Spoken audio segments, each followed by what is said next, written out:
کار به کوو فرنیچر به جوړاوه د پسې یو ملګری ورغلی دی هغه ورته ویلي دي چې بهی موږ ځو جلسې له تم زموږ سره لاړ شه ده ورته ویلي چې زما د واده هفته کېږي زما کور والا چې کوم دی نن راځي کور ته زما واپس تلې د شپو ده د هغې سره چې کوم دی زموږ د باجوړي یو رواج داسې دی چې هغې کې چې اول راځي چرګ ورسره غونځاخي ورته وایي هغه جوړېږي نو هغه بیا موږ په خپلو رشته دارو په کورونو کې ایښو ده ورته ویلي چې زه کور ته ځمه مور مې راته ویلي چې دوکان کې لږ ټیم تېر که بېرته راشه سخرخواښې دې م راغلي دي او د هغو پیم دې غونډه راغلې ده دلته او تاسو چې کوم دی نو لکه څه چې ویلي چې زما ملګرو له دا سامان وړم نو راشه چې دا پخلی راغلی چې د خپلو ملګرو باندې ویشي نو هغه ورته ویلي چې زه تاسو سره نشم تللی هغو په زور زبردستۍ ورته ویلي چې یاره ته زموږ ملګری زموږ نه څنګه پاتې کېږي نو ځان سره یې هغه جلسې ته بوولی دی کله چې جلسې ته لاړه د هغه سخرخواښې دلته راغله موږ روټۍ موټۍ وخوړه دلته ناست وو مشغولېدلو الله کې زما سپین ږیری پلار دی د هغه سره د هغه اجاز احمد سخر چې کوم دی زما سنډو دی بېرته د هغه سره مې ول رشته کړې هغه راسه ناست دی ګپ شپ لګوي چې په دې کې د بلاسټینګ اواز راغی مال الله دې خیر کې بې دماکه وشوله زما یو خوری دی په چغو سرو را روان ویل چې کو ګاډی موټرسایکل سي ماما راځئ ستاسو واړم تلي او زموږ هم تلي هغه جلسې او بربادي به شوي ځان ورسوو موږ چې کله هلته ورغلو زما بچی په اسپتال کې و یعنې کې ایمرجنسي کې موږ ولیدو د هغه بدن سوړې بوړې و لاس یې مات و په دې ځای کې چې کوم دی مټه ختمه وه دلته یې په زړه باندې ګولۍ لګېدلې وې چرې ننوتې وې په بدن کې په خېټه کې ټول بدن یې زخمي و خپې پسې نه وې ګډ وډ او ماتې وې قدرمنو دا ویډیو کلیپ خو تاسو وکته دا قبر صالحه چې په باجوړ کې راغلی ده په دې کې د دې کوره دا نوجوان هم شهید شوی دی چې لسمه اتمه ورځ د واده وه هغه نوجوان هم په دې دماکه کې شهید شو په دې باجوړ سانحه کې دا نوجوان هم شهید شو وای چې د کوروالا مور کړه تلې وه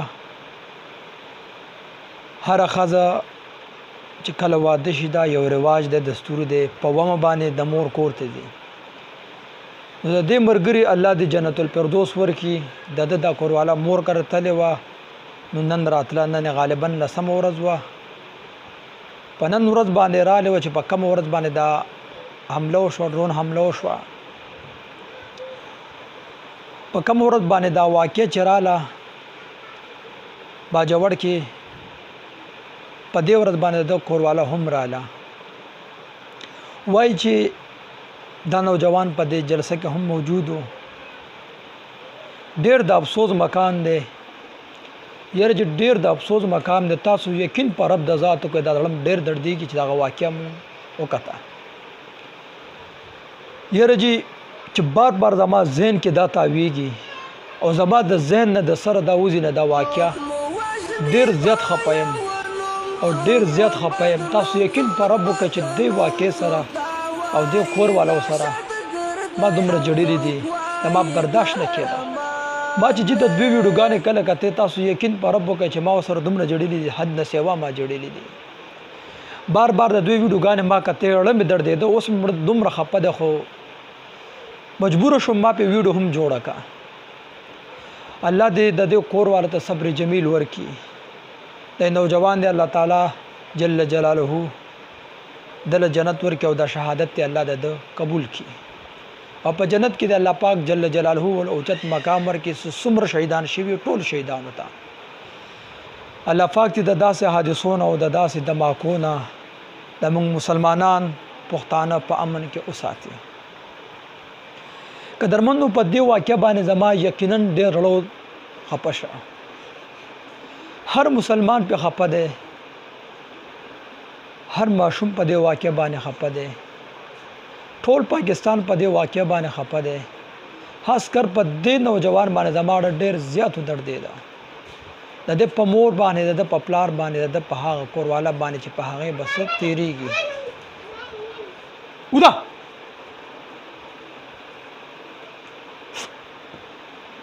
انا سړی لور ودا چې یاره چې دومره مېړه د دوی په کوروالا باندې تاسو یقین په خدا وکړئ خفه شو په دې ټولو شهداو مېړه خفه شوی دی د په کوروالا باندې خاندان باندې خو استر په دوی مې ډېر زیات ودردېده ولې چې نن لس ورځې مخکې د دوی په کور باندې غټه خوشحالي راغلې وه د مور ارمان او هغه ارمان د مور پوره شه د خپل زوی په سره د واده سره وتړه تقریبا لسم ورځ وا د ژوند شروعات او د نوي ژوند شروعات او د نوي ژوند آغاز چې هغه نوجوان شهید شو تور سره کونډه شو هغه مور پړه بس تیریږي د پلار پړه بس تیریږي درونو پړه بس تیریږي کلی ولس په سمره خپوي الله دې په دې ټولو باندې رحم وکړي نصیب